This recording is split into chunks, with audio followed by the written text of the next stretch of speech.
Hi, boys and girls. It's Missy, and today I'm going to read you chapters 2 and 3 of our book Toy Academy. So last week we read chapters 1 and 2, and we met our main character, Grumballs, who is a little stuffed animal that Gertrude, a little girl, sewed incorrectly. So she gave him 2 different ears, 2 different size arms, and a funny tail. So Gertrude went on a little... or I should say Grumbold, the main character, went on a little adventure. He met a cat in chapter 1 and 2, and then he dodged the cat, and then he met a robot, and that was our little chapter cliffhanger, and we predicted whether or not we thought the robot was going to be friendly or mean to Grumbalds. So now we're going to move on to chapter 3, and we are going to see if the robot is friendly or mean to Grumbald, if they become friends. So chapter 3, But Here's the Thing. Similar to But Here's the Thing, but it's bot, like a robot. So the old robot's colors were faded. His stickers were yellowed and dirty. He had probably been, at one point, a cool-looking toy, but he was not that anymore.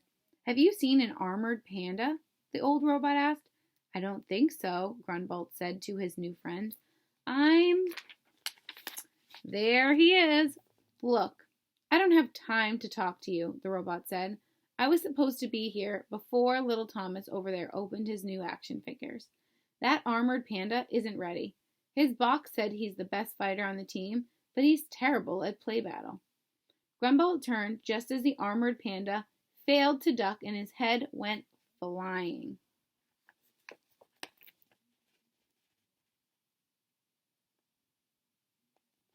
Here's his head. You see, the old robot sighed. It was my job to go and get that panda and bring him to Toy Academy, but I was too busy talking to you. Excuse me, sir, Grumbold said. Did you say Toy Academy? Yeah, I represent Commander Hedgehog's Institute for Novelty Academia. The robot barked. The students call it Toy Academy. Yes, of course, Grumbold said, but his face gave it away.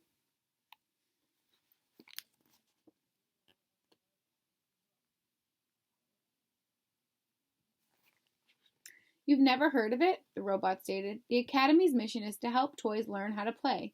You go to school, you graduate, and then you receive a highly coveted Made in China stamp. He lifted his foot and showed Grunbolt the stamp on the bottom. China, short for Commander Hedgehog's Institute for Novelty Academia.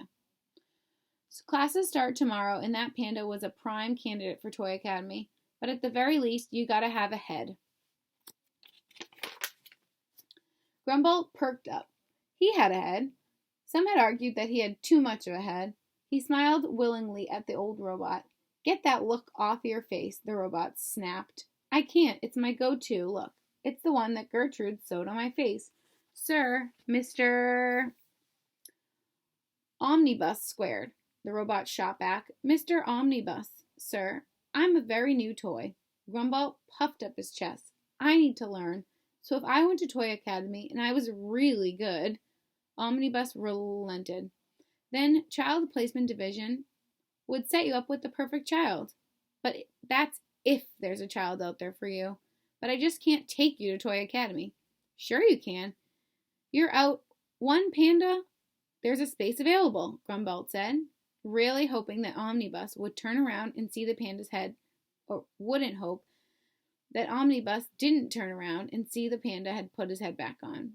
Omnibus had to admit that Grumbolt had a point. Fine, he said. Let's go. His waist spun 180 degrees. His arms retracted into his body, and a set of wheels descended from his underbelly. Omnibus was transforming right before Grumbolt's eyes.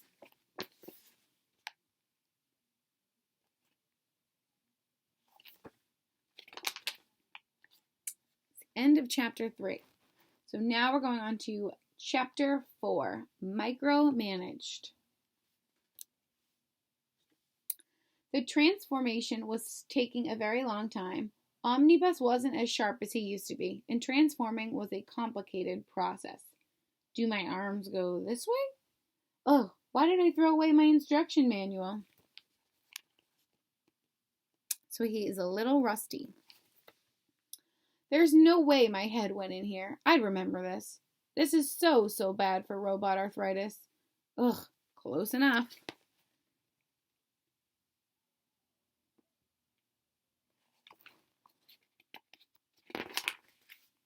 Omnibus eventually managed to turn himself into a school bus.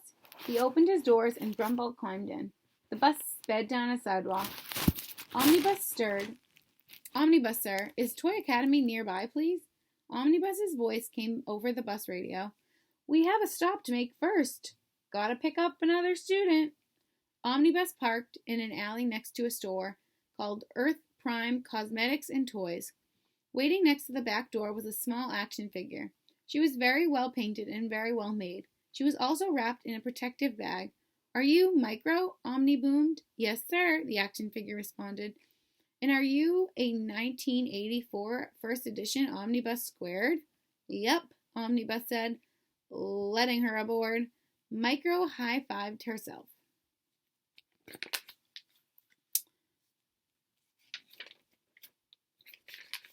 This is Micro.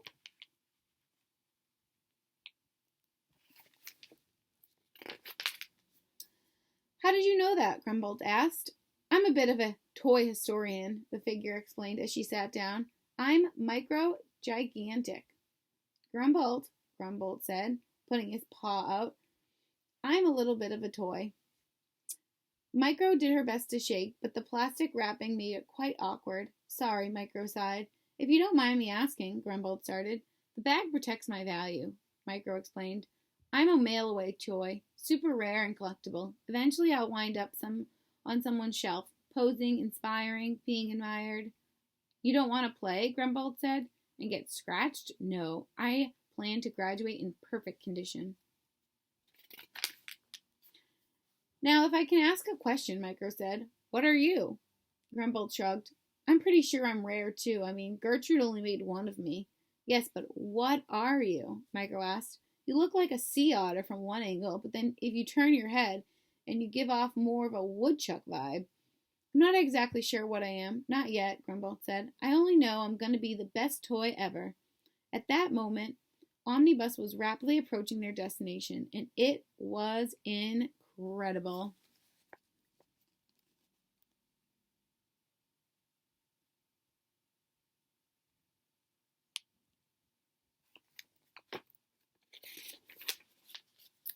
The end. So what do you think is going to happen on Grumbold and Micro's first day at Out of This World Toy Academy?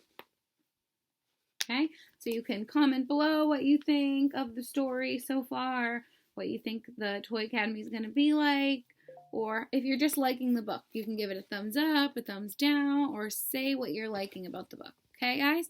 All right, I miss you all very much. Keep reading.